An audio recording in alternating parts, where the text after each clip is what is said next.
4:30, there are some growing concerns about COVID cases in children as they keep spiking across the country. In fact, the American Academy of Pediatrics said that while severe illness appears to be rare among children, more than 71,000 children and teenagers did catch COVID last week.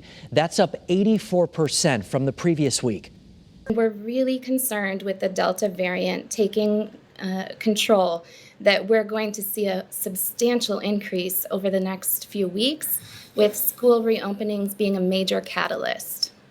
It can be alarming to hear those numbers for sure. Joining us this afternoon to talk more about it is Dr. John Schreiber, the interim chief of pediatric infectious diseases at Connecticut Children's. Doctor, thank you very much for joining us today.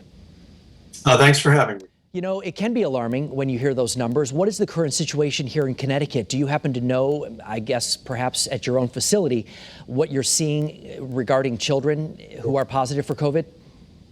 Yeah, in Connecticut Children's right now, in the last week or so, we've had about 5 or 6 children who were admitted. All have recovered and gone home. And I will say we are seeing a problem with children in some of the states that are under immunized, like Arkansas and Louisiana, Mississippi. A lot of those children's hospitals are filled, but that's because so many people are infected.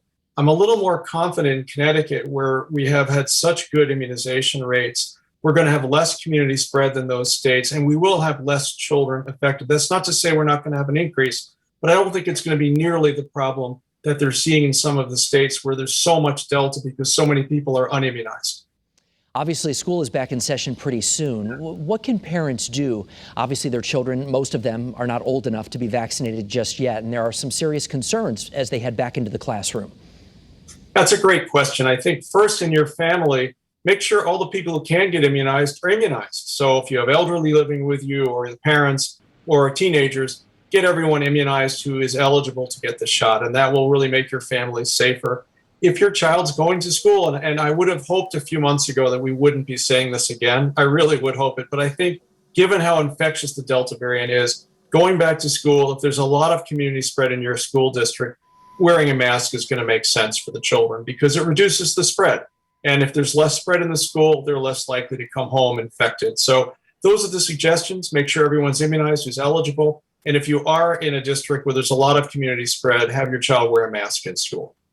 Obviously, a lot of parents right now waiting, doctor, to find out when they will be able to have their children, get the vaccine. There's a lot of information. It changes all the time about this. What are you hearing for children under 12? Well, the first thing that has to happen is that the vaccine has to obtain full licensure by the FDA. That's very close to happening. My understanding is in the next 3 or 4 weeks, it will move to that level, and the vaccine will be like any other medicine. It will be fully licensed. So once that happens, the FDA is reviewing all the data on children. Both Moderna and Pfizer and other vaccine companies have clinical trials with young children already in process. Those data will be looked at. There'll be committees of physicians called the ACIP committee that will review those data also, and they'll come to a conclusion: is it safe and effective in young children? Unfortunately, I don't think that's going to happen before the end of the year. I do think it's going to happen soon, probably by the end of the year, but not fast enough for when schools open, unfortunately. Well, Dr. John Schreiber, we appreciate you joining us from Connecticut Children's this afternoon. There was a lot of good information there, and I think the bottom line is for parents, mask up if it makes you feel better, and don't panic. Just kind of take it a day at a time, right? I would agree. If you go indoors now and you bring your kids indoors to a supermarket or whatever, put the mask on again. It's probably time to do that. All right, Doctor, thank you very much. We'll talk to you again soon.